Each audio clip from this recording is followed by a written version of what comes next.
poco de agua, por favor, te agradezco mucho.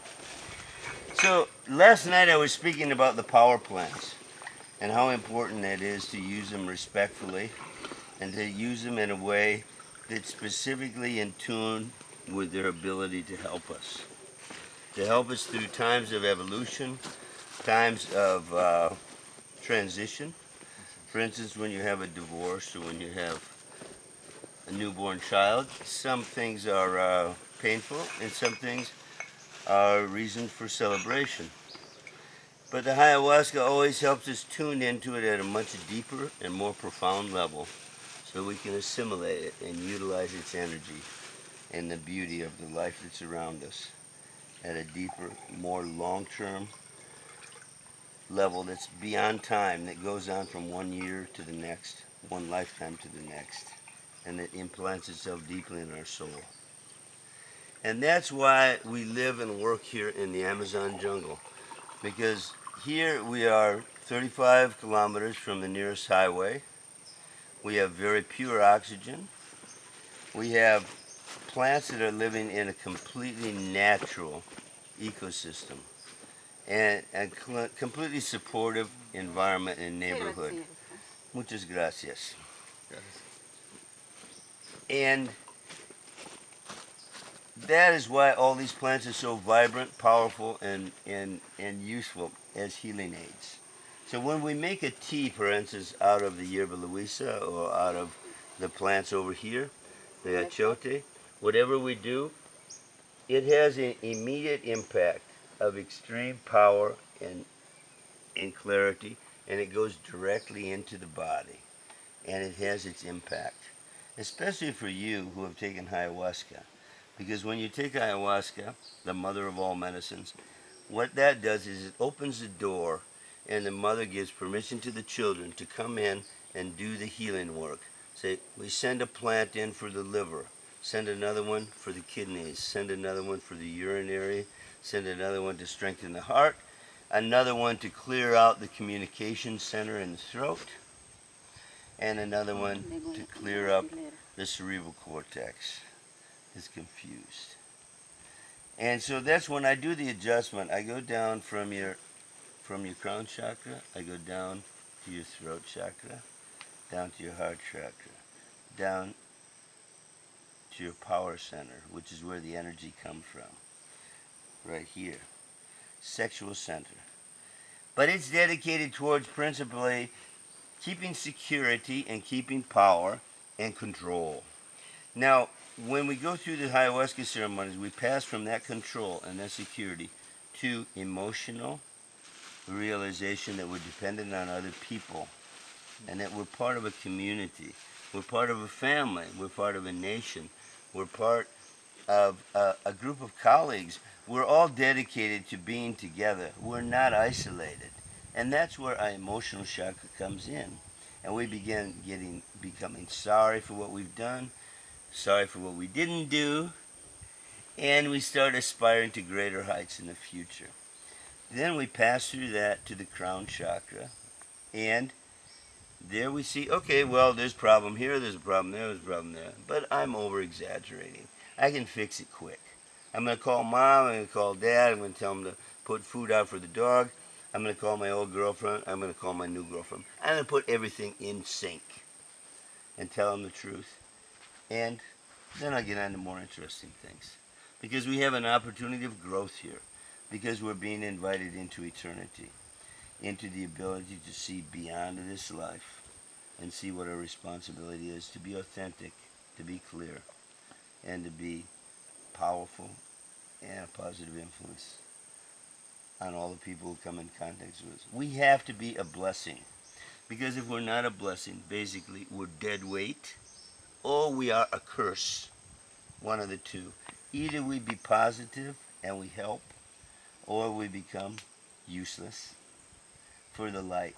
We become powerful for the dark, because the part of the human energy field that's trying to bring humanity down is strong. And so we have to be extremely strong and capable to be able to say, I'm sorry, but me and my house, we will follow this particular road. And don't bother discussing it because it's my house. So that's the way we work, okay? That's the way you work. You have a temple inside you. You have temples inside. You have to keep it clean. You have to make sure that you do not desecrate it by bad company, by bad actions, or by things that you don't feel good about. Because every minute you spend on this plant is very important. The ayahuasca makes that clear to us, and it teaches us clearly and strongly that these things are God's gift to us to guide us through this particular veil into a clearer space and into the next phase of our existence. But we can live heaven right here on earth. And I'm doing the best I can to do it, okay?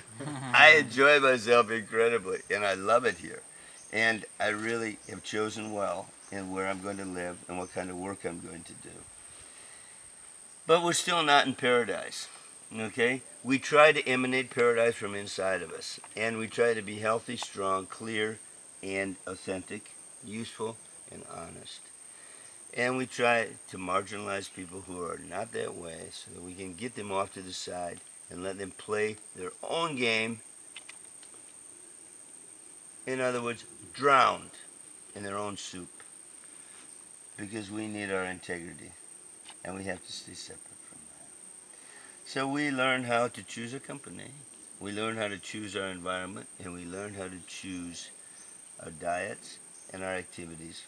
And we have complete, not only necessity to do that, but we have the complete godsend and birthright to do that. We are in charge of our lives. We're responsible for what we produce.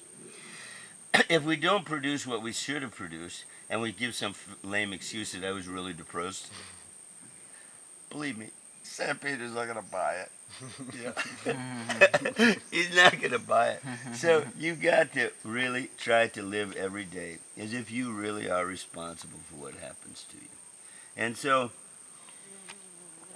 fortunately, out here, we're away from everybody, almost, except for the people who can write us on the internet and call us on the phone.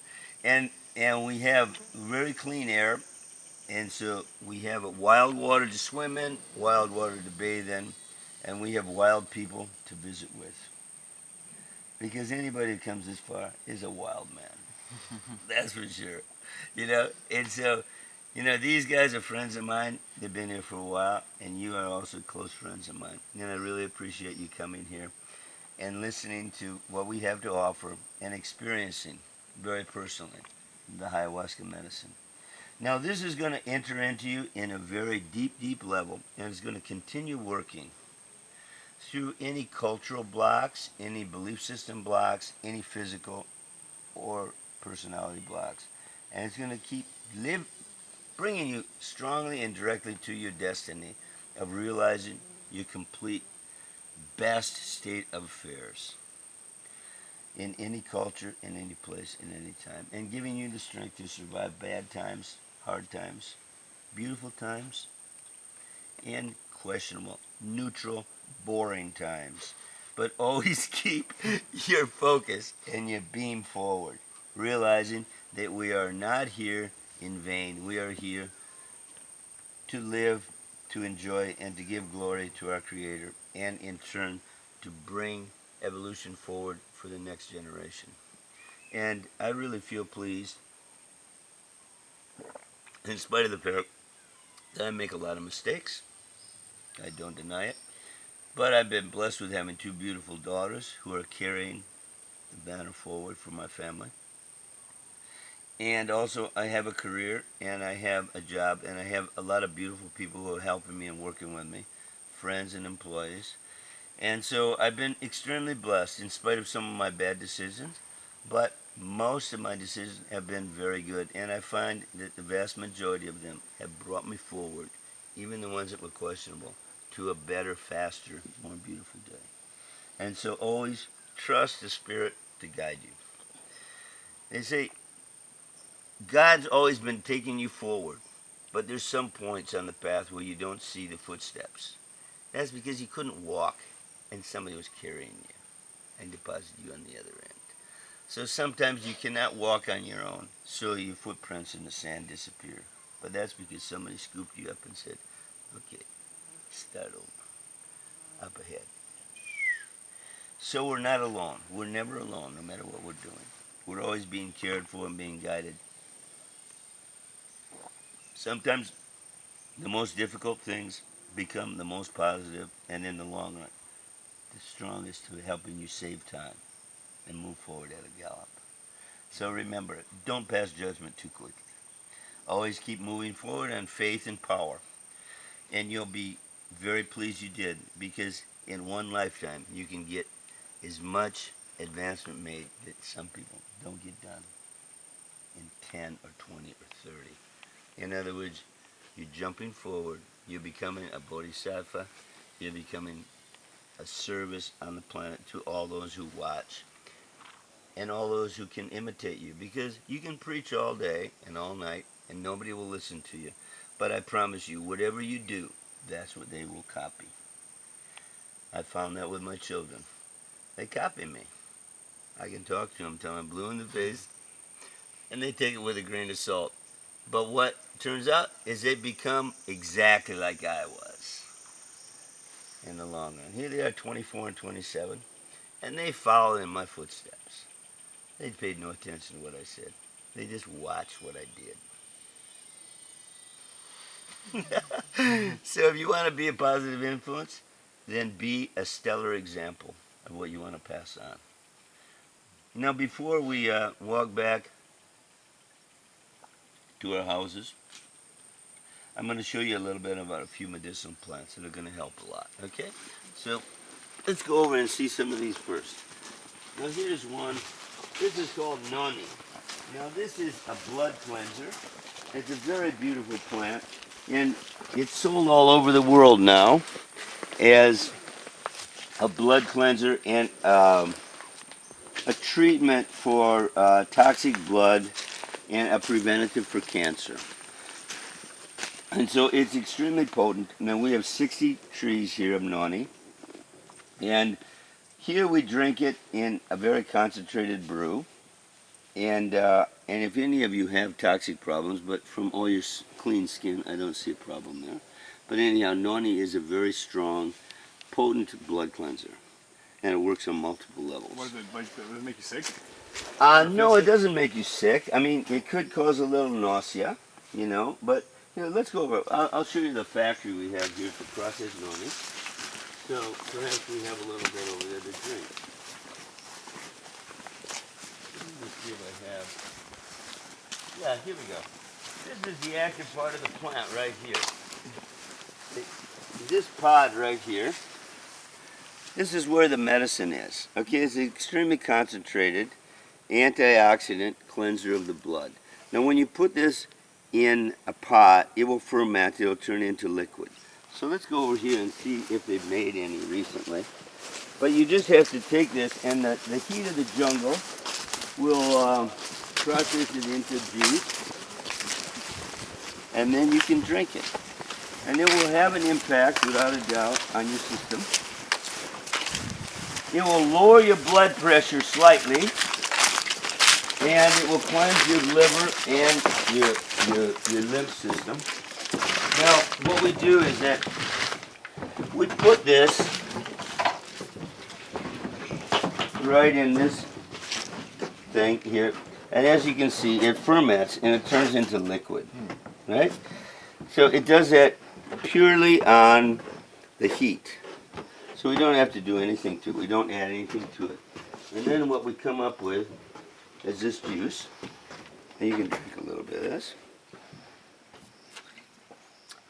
It's a blood cleanser.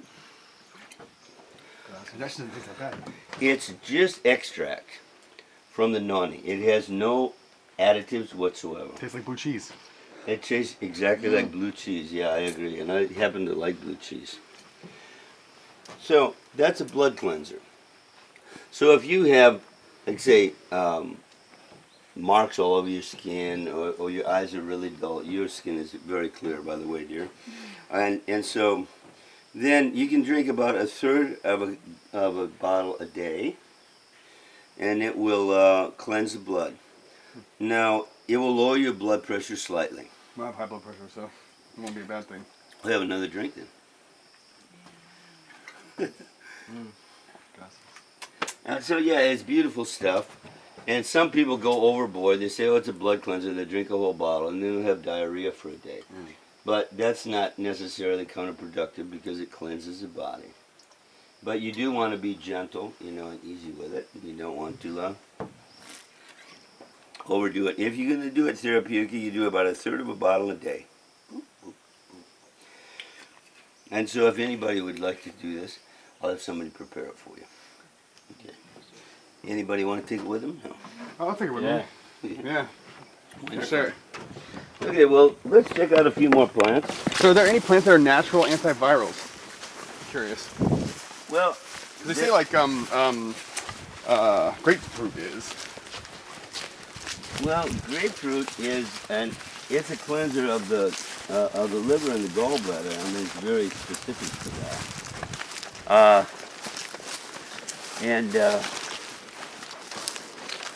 This is another one that's an antiviral. This is lemongrass, and this is an antiviral for the urinary tract and for the kidneys. And it's also used as a condiment. It smells really good. It smells like the lemon drops. Yeah, it's lemongrass. And so it's extremely, I love the way it smells. extremely useful. And you've probably been drinking that, while you've been here. Because it's very useful in helping you to change and to move quickly through changes and healing processes. And that's why it's so useful for us. Now this is a plant that we use for children when they are teething or when they're getting their teeth, okay? And so this is called gold button. And so if each of you would take a bite of that, and you take one of these and just chew on it, and you'll see how powerful it is. And then you'll see why. What we do is generally, when a child is teething, we'll mash up 5 of these and with a Q-tip put them on their gums so that they do not scream all the time. And we continue to love them until the teeth come in. And so it's very important for us to, keep their gums nice and numb so they can handle the discomfort of having their real teeth come in. And this is incredible ballast for that. So let's go on up. Now this is a plant that we use to reduce the fever in the liver and the gallbladder and the kidneys. And it also serves to grow hair on the head. So when we soak it in water, we can put it on our head and it'll make hair grow. So it's called cagoina.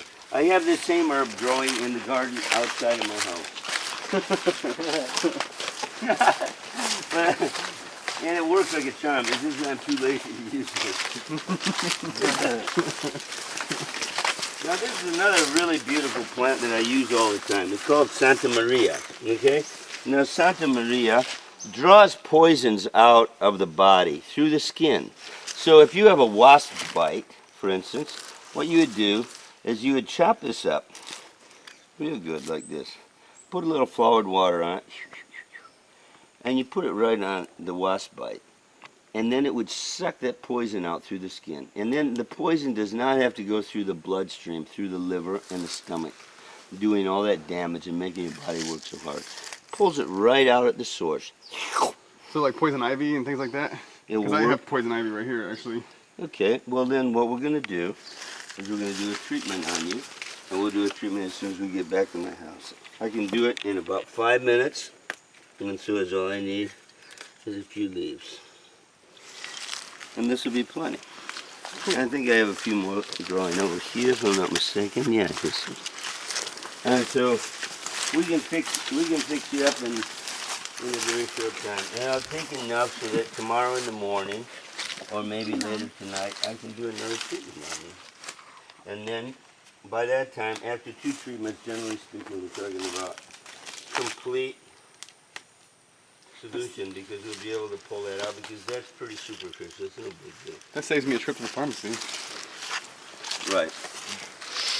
It's really strong too. Okay, so this next plant I'm going to show you is called cat's claw. Now, cat's claw is probably the best known plant in the Occidental world. This is called cat's claw because of these little thorns on the bushes, on the branch. And it's an immune booster and an anti-inflammatory, and it's broad spectrum. In other words, it works over the entire body. It works on the whole body, and it has no negative side effects, so we use it all the time. How do you use it? You take it inside your body. You can either brew it into a tea. You can take this, you can boil that stalk along with a bunch of other stalks, and it makes a nice dark brown bitter tea. The other way to take it is to make it into powder and put it into gelatin capsules and take it. Now, for your Occidental lifestyles in San Francisco, Buenos Aires, and Tokyo, wherever you live, you just go down to the store, the local health food store, and you buy yourself capsules of cat's claw, and you pop 3 in your mouth in the morning on your way out the door, along with your vitamin B, and the plant goes into your body, into your bloodstream. It protects you from being sick. It increases your immune response. It disinflames any part of your body that may be irritated. And so it has no negative side effects. When you take those plants into your world, into your chemistry, in spite of the fact that you're living in a modern city, it will connect you with the wild world outside where the medicine comes from, and it will protect you. And so do it. You don't have to worry about being complete and making teas in your kitchen every morning. No, just buy some really high quality capsules, pop a few in your mouth, and go out with your cappuccino. It's going to still impact you the same. It will give you the same protection and the same illumination as if you were doing it here with me. So this is ayahuasca. It looks like a big piece of ayahuasca just fell down. This is all ayahuasca. It's a tower of ayahuasca. You see how this ayahuasca goes all the way up? Okay? Because we planted this 5 or 6 years ago. We take this, we put it underneath the grass.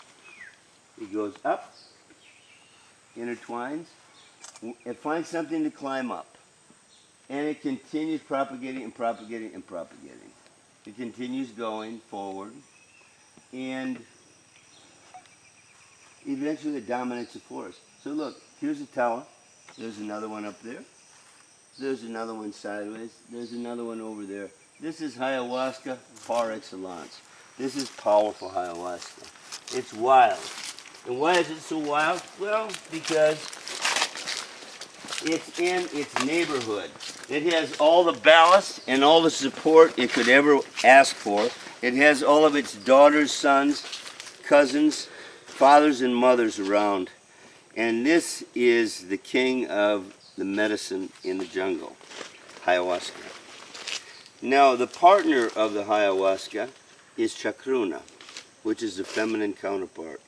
And these two have to be fused, as you saw yesterday when we cooked the medicine.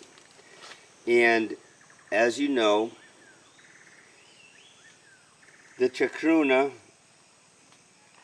was presented to us as the animator.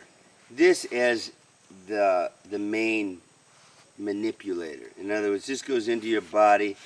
It puts to sleep the enzyme guard and makes it go to sleep so that the chacruna can run by and affect you for 4 or 5 hours and give you phantasmagorical visions of eternity and of your future and past life. And so this is a way of stepping beyond the usual limits that are programmed into our body. It's very much alchemy. It's very stealthy and powerful alchemy that came down to us from the spirit world through the Indian cultures. And when we asked the Indians, how did you know that? Oh, we know from the Spirit told us. He told us through an old Indian who was about to die. He said, tie my body onto a tree, out of my body will grow the vine that will teach you how to heal yourselves and others and how to understand your world and the universe you're in. And when my wife dies, bury her body at the foot of the tree, and out of her body will grow the complement to mine. So we have to boil the two of them together like we did yesterday, and we appear with a beautiful, powerful formula of magical brew that allows us to visit eternity for 4 or 5 hours and then come back down. Completely sane, clear, and healthy with no negative side effects. And that's why this has become my main instrument for doing healing and psychic exploration, and for opening the door to the other plants that have an incredible impact, especially when the psychosomatic blockages are taken away by the ayahuasca. So let's go see the chacruna, right over here. Now the other thing that you have to realize is that we did not have written records back then. The human race didn't have written records. And the European races developed that along with the Catholic Church about 700 years ago. But the people that developed this knowledge and this folklore were people that were 100% in oral traditions. And so they only talked. They only talked around the campfire. They talked in the wee hours of the morning about secrets. And they would pass on information through stories. They were storytellers. And why did they pass things on in stories? Because they knew that if they just gave facts, nobody would pay attention. They wouldn't remember them. They had to embellish them with stories. They had to make the ayahuasca vine into an old Indian. They had to make the chacruna leaf into a pretty young woman that was living with him all his life, for people to actually want to remember it. So they made stories up to pass along scientific knowledge and also to pass along values. And one of the values there is that the feminine and the masculine have to unite, because if they don't unite, there's no future. There's no solutions. And so the feminine and the masculine has to mesh, and it has to become another generation. And it has to be done very powerfully and very, very, very prudently, and with immense concentration and focus at the realization of how important that process is. It's just like if it was always dark, we would have a problem. And if it was always light, we'd have another one. And if we had no eclipses, we had no thunderstorms, and we had no days of sun and snow, we would have a problem. What we need is balance. So it's trying to teach the people is that everything that has power is in balance. It's a combination of feminine and masculine. Feminine and masculine have to unite in a balanced formula. And it has to be indetectable which one is showing its colors, because it has to be so completely meshed that you have basically entities. If they're going to be powerful healers, they have to be both feminine and masculine all at the same time. And you're not going to be able to put your finger on, is she being really macho or is she being really feminine? I can't tell. But she certainly gets her work done. And the same with a guy. So if you want a measuring stick to check... Just wonderful. I mean, basically, if you're looking for something in plants and you don't find it here, it's very unlikely that you're going to find it somewhere else. We're associated with the nails that Christ had on the Extract cross. information from the books. So it doesn't have a binomial, that is, it's not identified with the genus and species epithet. Take the example Peru. We have about 500 medicinal plants we're working with, and descriptions of almost all of them are in 500-year-old colonial chronicles. So that's why libraries are extremely important for us to work with. It would surprise a lot of people that we don't have a list of the plants growing on the earth.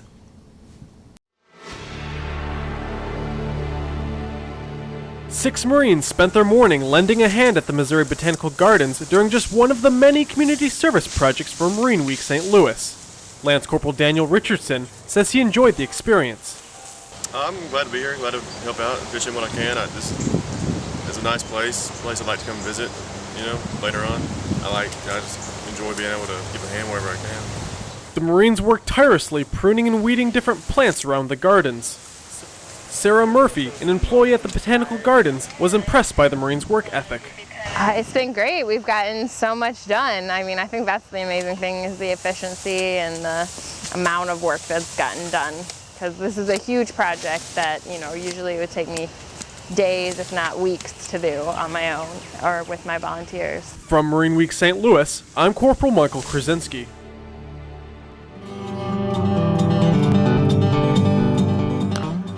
So here we are in the Botanic Gardens in the very beginning of it, and we just stopped at this one right here because there's so many things on this one bush. It's just crazy. And we thought that was cool.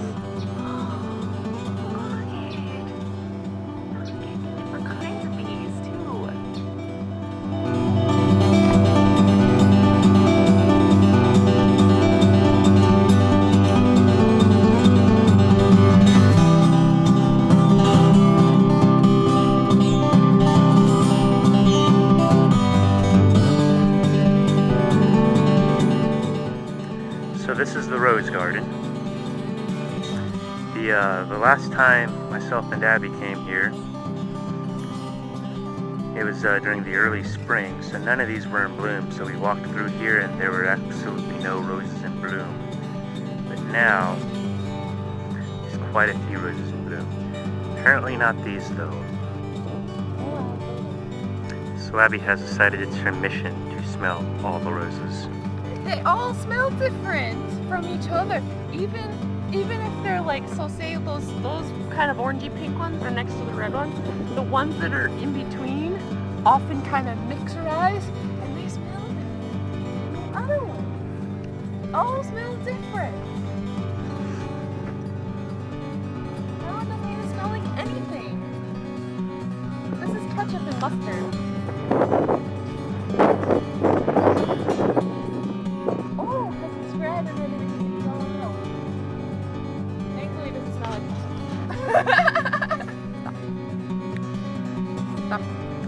She wants to take a picture of the rose.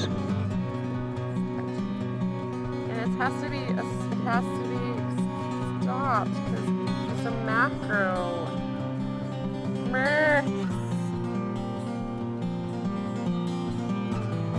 Dick.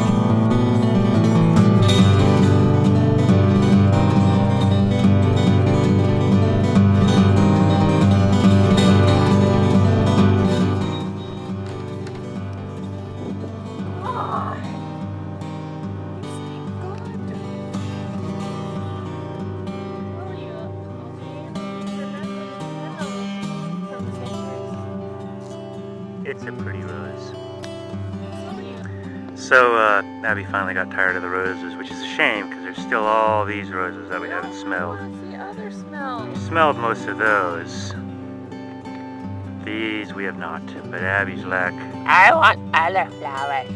Alright, so if there's one thing I've learned from Skyrim, it's that if you mix the ironweed with the southern clay, you make a healing potion. It's not a very potent healing potion, but if you're just a few hit points from total, taking one of those will usually heal the max. Usually.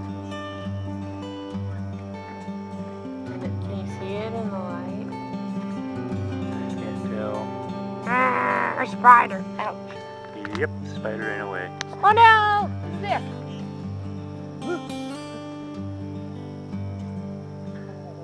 Hi, spider. See, it moved? It moved when I made noises. And I'm really weird, and those people are right. What's wrong with her? There was a squirrel, and it's still over there somewhere, but it's on the wrong side of the tree. Squirrels are jerks. Unless you're in Hyde Park and they crawl all over your leg. So while I have the camera on, if you'll notice, this is Virginia's natural state, at least this part of Virginia's natural state. It's a swamp. Behind you. Right there. Look it! Yay! So we are currently in the wildflower meadow. And Abby sees butterflies and she's going crazy. It's also a bee. There's a big one.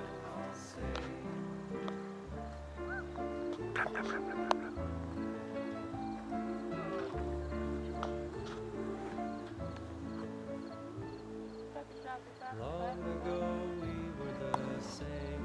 They say that they've changed. Now they've ate mom and dad. What was on you? A big beetle. You. It's a caterpillar. Arithmetic hell. I'm an orphan.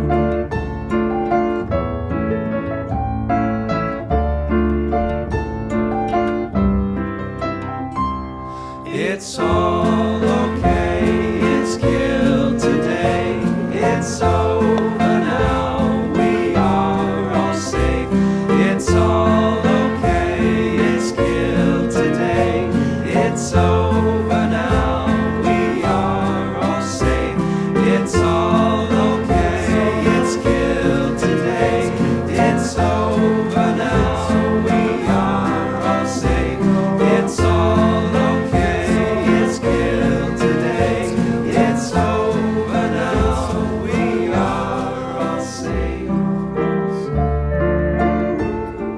Just got out of the butterfly house. We come across these solar panels. I think they're used to power the nuclear weapons under the butterfly house. And this is one of the coolest things I've ever seen. It's chairs to checkers board. Hi. We're gonna play checkers. Run out of thingies? +1. Sweet. We'll get back to you later with who won the checkers match. So we got the checkers to this point, and we really just don't want to play anymore. Nope. So just be pointless and stuff. I suck at checkers. I want to go adventure. Children's Adventure Garden. I want to go adventure. Do you want to go adventure, or do you want to go into the high thingy? Yeah, you know why? Climbing is better. These kids suck. You're bad. It's a cheddar plant. It's where we get the best cheddar cheese in America from. So we saw the nuclear-powered solar panels earlier over the butterfly cage, and I think I've discovered exactly where it is the missile launched from. There's no other logical reason to have this completely empty spot, except for a missile silo. And this treehouse bunker of which we are in, this is where they view the launches to make sure that everything goes good. Does it sound like a sound theory to you? No. You're full of beans. The life of a conspiracy theorist is a hard one. It grabs you and goes, and then spits you out. That's what it is. It's a Zelda plant. It grabs you, right? Those big leaves, they come grab you and then they suck you into the middle and they go, and then they spit you out, and then Link goes, because that's what Zelda does. Or excuse me, that's what Link does. I just looked at him and thought, feed me, Seymour! Feed me on and on, 'cause if you feed me, Seymour, I'll grow up rich.